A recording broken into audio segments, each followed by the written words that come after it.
Hello दोस्तों, हमारे YouTube channel फौलादी exam में आप सभी का हार्दिक स्वागत है। दोस्तों, आपसे एक मेरी रिक्वेस्ट है कि आप हमारे चैनल को ज़्यादा से ज़्यादा शेयर करें, सब्सक्राइब करें तथा बेल आइकन को प्रेस करें और इसे लाइक भी कर दिया करें।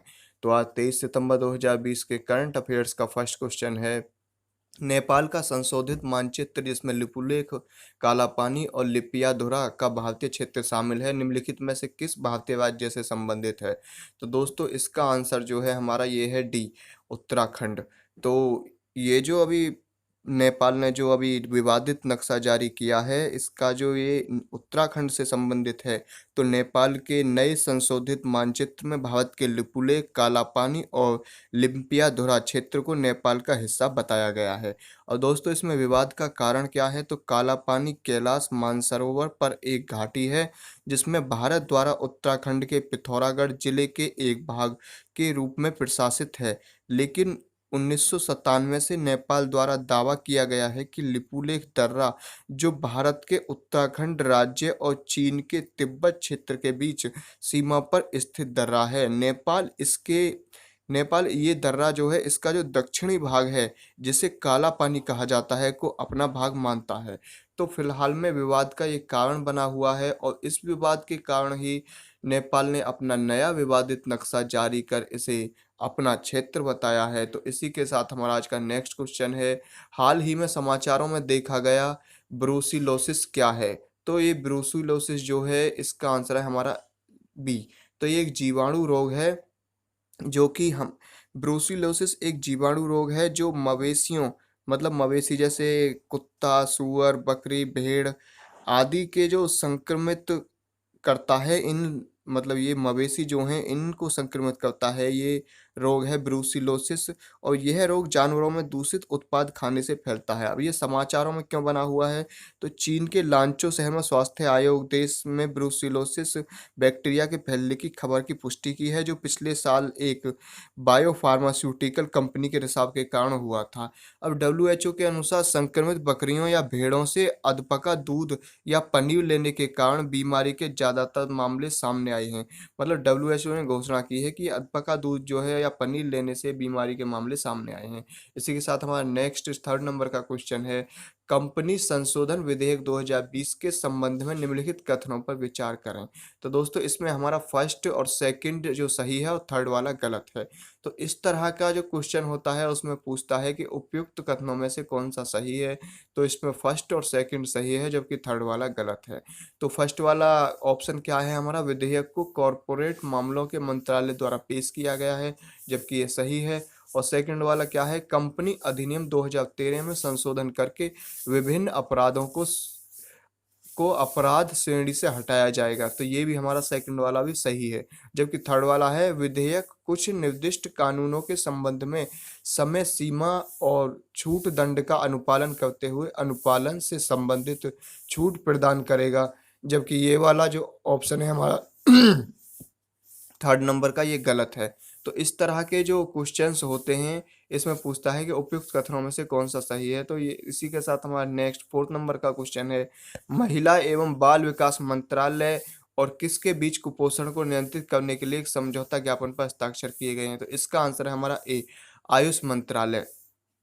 तो फिलहाल ही में आयुष मंत्रालय जो है, कुपोषण को नियंत्रित करने के लिए महिला एवं बाल विकास मंत्रालय और आयुष मंत्रालय के बीच एक समझौते पर हस्ताक्षर किए गए हैं। तो पोषण अभियान के तहत इसके तहत कुपोषण को नियंत्रित करने के लिए वैज्ञानिक रूप से सिद्ध आयुष आधारित समाधानों पर कार्य किया जाएगा। ये गतिविधियां जो हैं आंगनवाड़ी केंद्रों, योग कार्यक्रमों में होंगी और अधिकारी जो हैं आंगनवाड़ी कार्यकर्ताओं के साथ आयुष चिकित्सा अधिकारियों की बैठक पोषण वाटिकाओं का विकास करेंगे। तो अभी फिलहाल ही में महिला एवं बाल विकास मंत्रालय के द्वारा मिलकर आयुष मंत्रालय के साथ मिलकर इस कुपोषण को नियंत्रित करने के लिए अभियान शुरू किया गया है। इसी के साथ हमारा नेक्स्ट फिफ्थ नंबर का क्वेश्चन है। निम्नलिखित में से किस मंत्रालय द्वारा स्वच्छ पखवाड़ा मनाया जा रहा है? तो दोस्तों, अभी स्वच्छ पखवाड़ा जो मनाया जा रहा है, इसका आंसर है हमारा सी, रेल मंत्रालय के द्वारा। तो रेल मंत्रालय के द्वारा 16 से 30 सितंबर 2020 तक पूरे भारतीय रेलवे में स्वच्छ पखवाड़ा मनाया जा रहा है।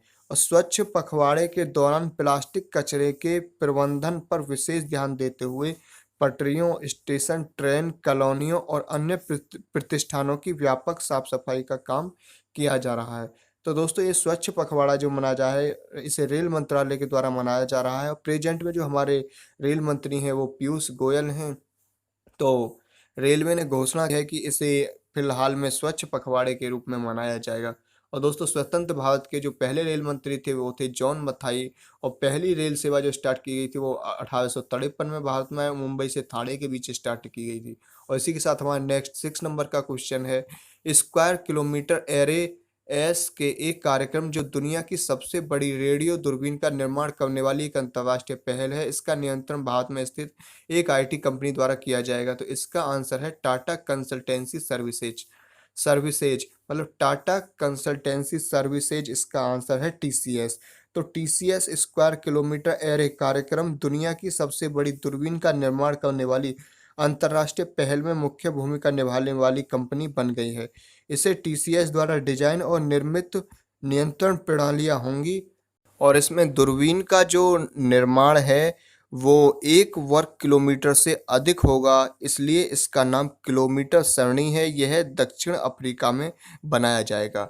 और दोस्तों इसे जो मतलब स्क्वायर किलोमीटर जो दूरबीन बनाई जा रही है टाटा कंसल्टेंसी सर्विसेज, मतलब उसमें बहुत अहम भूमिका है, इसके भूमिका के साथ बनाई जाए। इसी के साथ हमारा नेक्स्ट 7 नंबर का क्वेश्चन है, नीति आयोग ने सरकारी अधिकारियों व सरकारी नीति के विद्वानों की क्षमता निर्माण के लिए निम्नलिखित में से किसके साथ भागीदारी की है?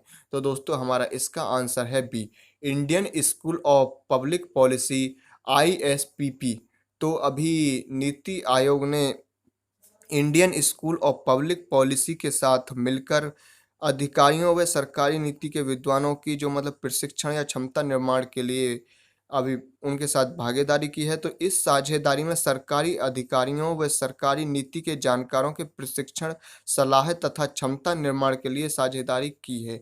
और दोस्तों इसका उद्देश्य क्या है? तो इस साझेदारी का उद्देश्य सार्वजनिक प्रणाली के भीतर तेजी से ज्ञान का उपयोग करके मध्यस्थता का निर्माण करना है।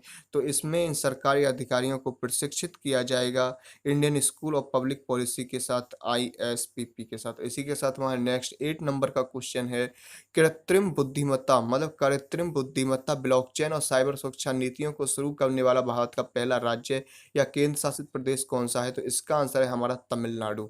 तो तमिलनाडु कृत्रिम बुद्धिमत्ता, ब्लॉकचेन और साइबर सुरक्षा नीतियों को शुरू करने वाला भारत का पहला राज्य या केंद्र शासित प्रदेश बन गया है। तो दोस्तों कृत्रिम बुद्धिमत्ता, ब्लॉकचेन और साइबर सुरक्षा नीतियों को लॉन्च करने वाला पहला राज्य बना है तमिलनाडु। यह सुरक्षित और नैतिक रूप से मानवीय मूल्यों के अनुकूल है। इसका अनावरण तमिलनाडु के जो सीएम है प्रेजेंट टाइम में, एडापड्डी के पलानीस्वामी, उनके द्वारा किया गया है। और इन नीतियों को सुचारू रूप से कार्यान्वयन के लिए राज्य में राज्य परिवार डेटाबेस, एसएफडीबी और ब्लॉकचेन बैकबोन अवसंरचना की स्थापना की जाएगी। तो ये पहला राज्य बन गया है दोस्तों तमिलनाडु। इसके जो सीएम है वो है एडापड्डी के पलानीस्वामी। इसी के साथ हमारा नेक्स्ट 9 नंबर का क्वेश्चन है, घरेलू उद्योग को एफटीए के दुरुपयोग से बचाने के लिए कैरोटा 2020 नियम किस मंत्रालय द्वारा शुरू किया गया है? तो इसका आंसर है हमारा डी, वित्त मंत्रालय के द्वारा। तो घरेलू उद्योग को एफटीए के दुरुपयोग से बचाने के लिए कैरोटा 2020 नियम वित्त मंत्रालय के द्वारा किया गया है। तो इन नियमों को सीमा शुल्क व्यापार समझौते के अंतर्गत नियमों का प्रशासन नियम 2020 कैरोटा 2020 के संबंध में 21 अगस्त 2020 को अधिसूचना जारी की गई है। और दोस्तों इसके मतलब इसका क्या उद्देश्य है? तो आयातकों को अब सीमा शुल्क अधिकारियों को आयातित किए गए माल के लिए उस देश में 35% मूल्यवर्धन का प्रमाण जो है वो देना होगा। तो दोस्तों इसे एफटीए के दुरुपयोग के लिए इस कैरोटा 2020 नियम को वित्त मंत्रालय द्वारा शुरू किया गया। इसी के साथ हमारा नेक्स्ट 10 नंबर का और लास्ट क्वेश्चन है, हाल ही में समाचारों में देखा गया थाईलैंड में सरकार का कौन सा रूप मौजूद है? तो इसका आंसर है हमारा सी, संवैधानिक राजतंत्र औपचारिक। तो थाईलैंड में जो सरकार का रूप मौजूद है वो है संवैधानिक राजतंत्र औपचारिक। और दोस्तों इसकी जो है थाईलैंड में संवैधानिक राजतंत्र का रूप है आधिकारिक तौर पर थाईलैंड राज्य दक्षिण पूर्व एशिया में एक देश है जिसका प्रमुख थाईलैंड का राजा है। तो ये समाचारों में क्यों बना हुआ है, तो थाईलैंड के जो राजा हैं महावजीर लांगको ने की राजाशाही को बैंकॉक में। तो एक बार फिर से बता दूं मैं, मतलब थाईलैंड के जो राजा हैं महावाजिरलांगको, ये एक कठिन नाम है। महावाजिरलांगको ने की राजशाही को बैंकॉक में मार्च करके हजारों प्रदर्शनकारियों ने चुनौती दी है।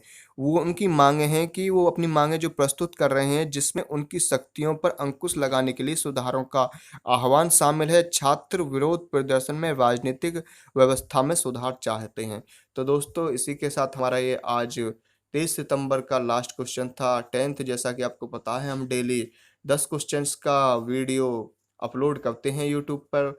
तो दोस्तों, आज के लिए धन्यवाद। सो थैंक्स गाइज, और इसे ज़्यादा से ज़्यादा शेयर करें, सब्सक्राइब करें तथा बेल आइकन को प्रेस करें, और दोस्तों इसे लाइक भी कर दिया करें। तो धन्यवाद दोस्तों।